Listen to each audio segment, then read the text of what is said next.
ನಮ್ಮ ಜೊತೆ ಈಗ ಇಕ್ಬಾಲ್ ಹುಸೇನ್ ಅವರು ಇದ್ದಾರೆ. ನಾನು ಅವ್ರನ್ನ ಮಾತಾಡ್ಸೋದು ಕೆಲಸ ಮಾಡ್ತೀನಿ ಸರ್. ಇವತ್ತು ಕನಕಪುರ ಹಾಗೆ ಆರೋಹಳ್ಳಿಗೆ ನಮ್ಮ ಜೊತೆ ಈಗ ಇಕ್ಬಾಲ್ ಹುಸೇನ್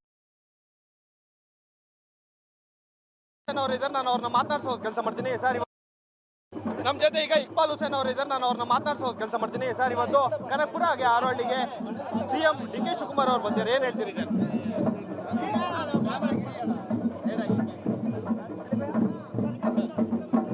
ಈ ಜಿಲ್ಲೆಯ ಜನ ಅವ್ರಿಗೆ ಬಹಳ ಹತ್ತಿರದಿಂದ ನೋಡಿದಂಥವ್ರು, ಅವ್ರ ಜೊತೆಯಲ್ಲಿ ಕಷ್ಟ ಸುಖದಲ್ಲಿ ಇದ್ದಂಥವ್ರು, ಬಹಳ ದಿವಸಗಳಿಂದ ಪಕ್ಷವನ್ನು ಸಂಘಟನೆ ಮಾಡಿದಂಥವ್ರು, ಇವತ್ತು ಎಲ್ಲರ ಆಸೆ ಭಗವಂತ ನೆರವೇರಿಸಿದ್ದಾನೆ. ಇಡೀ ಜಿಲ್ಲೆಯ ಜನ ಇವತ್ತು ಅವರ ಸಂತೋಷವನ್ನು ಅವರೆಲ್ಲರೂ ಕೂಡ ವ್ಯಕ್ತಪಡಿಸ್ತಾರೆ. ನೀವು ಆಪ್ತರಾಗಿ ಅವರ ಪರವಾಗಿ ಧ್ವನಿ ಎತ್ತಂತಿದ್ದವರು ಇವತ್ತು ಅವ್ರು ಸಿಎಂ ಆಗಿರ್ತಕ್ಕಂಥದ್ದು ಎಷ್ಟು ಖುಷಿ ತಂದಿದೆ?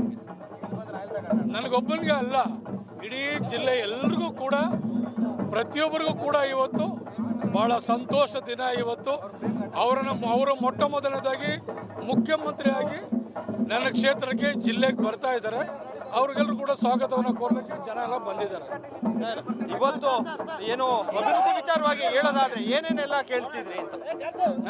ಅಭಿವೃದ್ಧಿ ವಿಚಾರವಾಗಿ ಏನೇನೆಲ್ಲ ಬೇಡಿಕೆಗಳನ್ನ ಅವ್ರು ಮಾಡ್ತಾರೆ, ಅವ್ರಿಗೆಲ್ಲ ಗೊತ್ತಿದೆ. ಅವ್ರದ್ದೇ ಆದಂಥ ಒಂದು ಕನಸಿದೆ. ಜಿಲ್ಲೆಗೆ ಏನೆಲ್ಲ ಬೇಕು ಅದನ್ನೆಲ್ಲ ಕೂಡ ಮಾಡ್ತಾರೆ. ನೀವೇನಾದ್ರು ಬೇಡಿಕೆ ಇಟ್ಟಿದ್ರೆ ಸರ್? ನಾನೇನು ಇಡಲ್ಲ, ಎಲ್ಲ ಅವರೇ ಮಾಡ್ತಾರೆ, ಎಲ್ರಿಗೂ ಗೊತ್ತಿದೆ. ಇಷ್ಟು ಶಾಸಕ ಇಕ್ಬಾಲ್ ಹುಸೇನ್ ಅವರ ಮಾತಾಡ್ತಾರೆ. ನವರಾಜ್ ಜೊತೆ ಮೋಹನ್, ನ್ಯೂಸ್ ಫಸ್ಟ್, ಆರೋಹಳ್ಳಿ.